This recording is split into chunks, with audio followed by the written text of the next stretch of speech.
You've been talking to Donald Trump, no less. What on earth's he had to say? Well, an awful lot, actually, John. But it's interesting. There's sort of the stories are related in a sense because, as you know, John, everything you say about America is true and the opposite. So you have this extraordinary decay in Detroit, but at the same time, you've got a booming economy in places like Silicon Valley, San Francisco. And then you've got characters like Donald Trump, who would see himself as an embodiment, perhaps some would say a rather bombastic one, of American optimism, of the American can-do spirit, of the American dream. And of course, he's had his own ups and downs in business terms and in political terms. And when I spoke to him in New York yesterday, he was very much on an up about just about everything. Listen. Fifth Avenue on a day so hot the pavements are melting. I'm on my way to see an iconic American. The man is a towering ego, presiding over his business empire from a tower where you literally cannot avoid bumping into his name.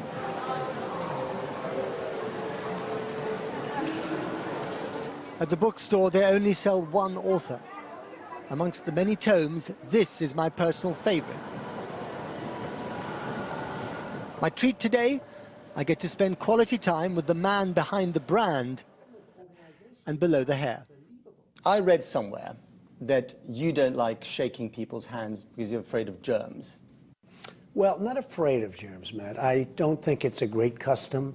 It's been proven, as you know, a person has a cold, a horrible cold, and they shake your hand. All of a sudden, 2 days later, you have a cold. You say, I wonder how that happened. It's not a great thing, but I do it. Which is good, because if you want to run for president, as you might well do, then shaking hands is kind of part of the job, isn't it? So if I shook your hand again, no fear? No fear. No, it's not a fear. You withdrew that very quickly, though. That was a quick withdrawal. It's not a fear thing.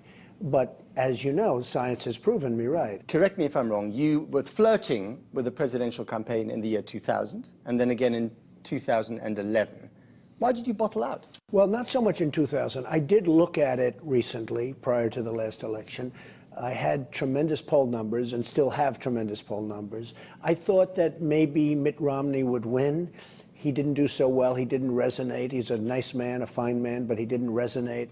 And it was a little bit of a tough thing for me. I really would have loved to have thought about running. But I wonder whether someone like you is actually ill-equipped for politics, because having run stuff, having been in charge, having been able to say, you're fired, you can't deal with the kind of grubby compromises that politics demand. Well, and you may be right. I mean, to be honest with you, you may be right. And then again, you may be very wrong. I mean, I see the way some politicians run things, and it's horrible. But what makes you think that you can do a better job, especially when you seem to have quite a thin skin? You get very upset when people make fun of you. Well, no, I don't get upset. Donald Trump is here tonight. The White House Correspondents' Dinner in 2011. Donald Trump had fought a bitter campaign demanding to see the president's birth certificate because he doubted that he'd been born in the US and thus even qualified for running the country.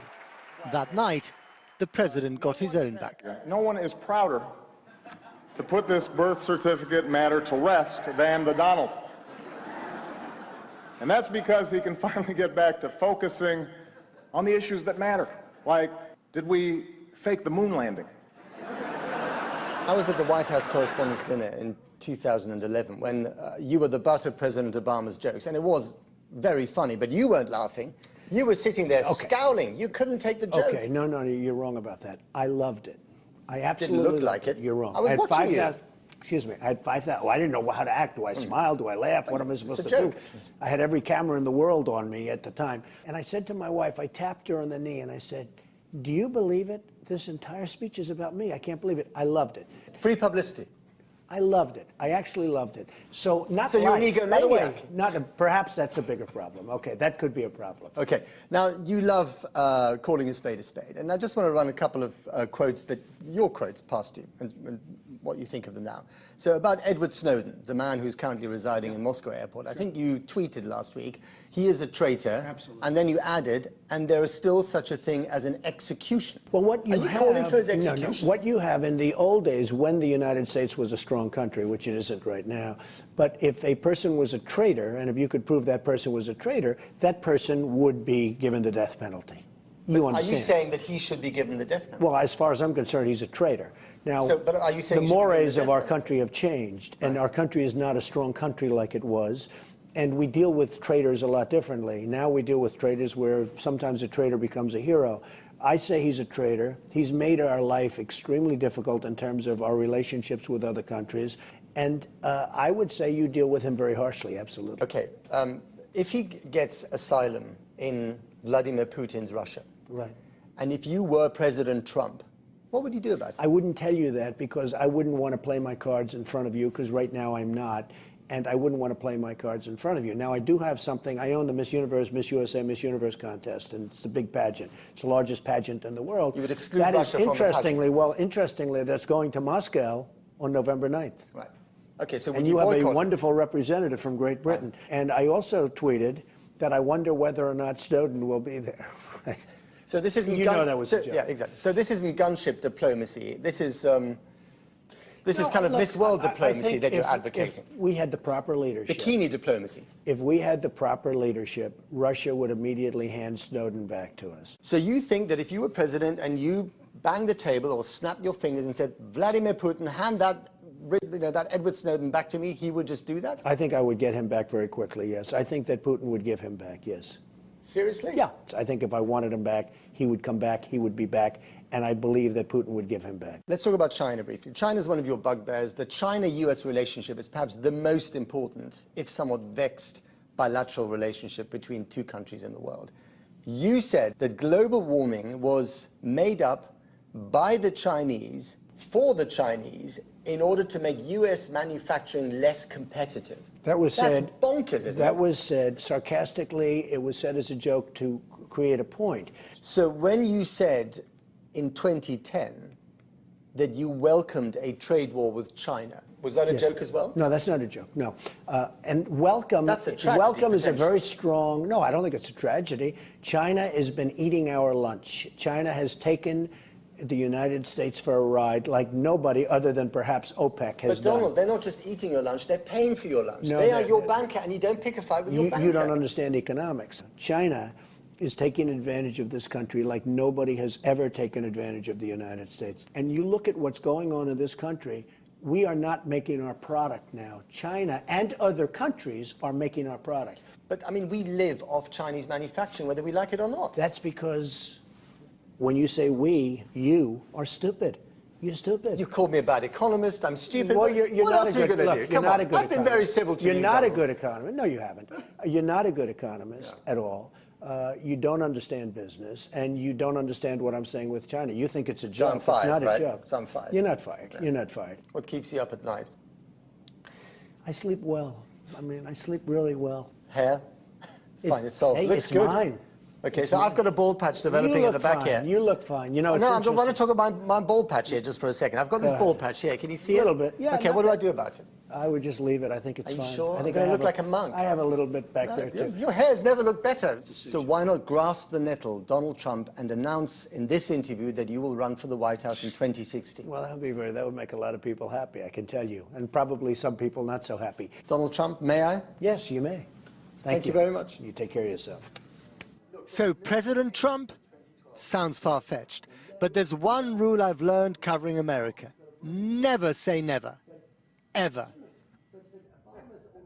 As they might have said in Game of Thrones, you know nothing, Matt Fry. My goodness, that was some encounter. But back to perhaps the more realistic, down-to-earth matters. Barack Obama's been talking tonight about the Trayvon Martin shooting. What's he been saying? Well, yes, right. It's been a bit of a roller coaster in terms of stories. We've gone from the tragedy of Detroit to the comedy of Donald Trump, and now back to the tragedy. This is the tragedy of Trayvon Martin.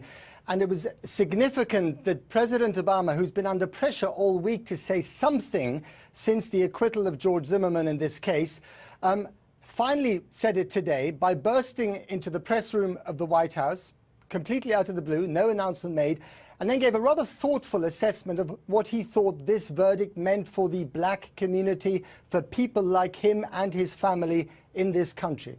Listen. When Trayvon Martin was first shot, I said that this could have been my son. Another way of saying that is Trayvon Martin could have been me. 35 years ago.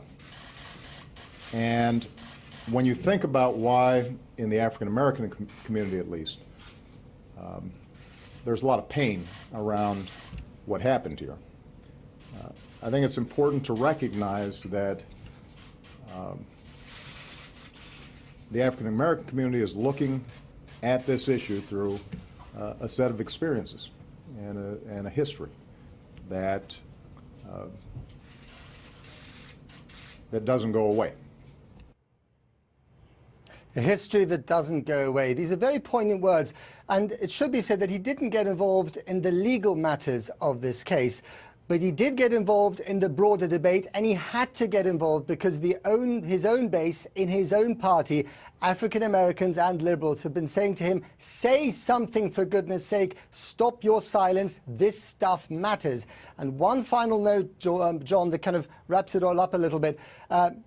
Stevie Wonder, the iconic Stevie Wonder, a Motown artist originally also from Detroit, said today that he would not play at any concerts in Florida where that case took place until the Stand Your Ground law, which protected George Zimmerman, was repealed. John. Matt Fry in Washington. And yet one more line from the United States. A US police photographer has been relieved of his duties after leaking images of the Boston bomb suspect, Dzhokhar Tsarnaev, during his capture in anger at a picture being used by Rolling Stone magazine for its next cover. Police Sergeant Sean Murphy said his photos showed the real bomber. The magazine cover was hurtful to the victims' memories and their families.